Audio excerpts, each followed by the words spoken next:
In finance, an offset is a way to balance out a gain with a loss. Let's look at how this works for your taxes.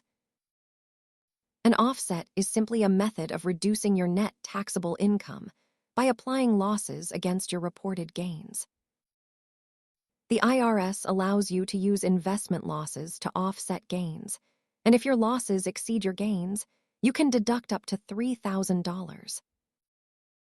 You group your assets by short-term and long-term. You subtract your losses from your gains to find your net position for the year. While an offset specifically targets investment gains, a standard deduction reduces your overall taxable income regardless of where that money came from. If you had $5,000 in gains and $2,000 in losses, you only owe taxes on the $3,000 net gain.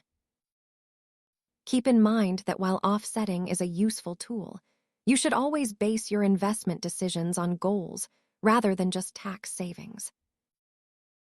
Thanks for watching. Understanding these basic tax mechanics helps you manage your portfolio more effectively. Consult a tax professional for your specific situation.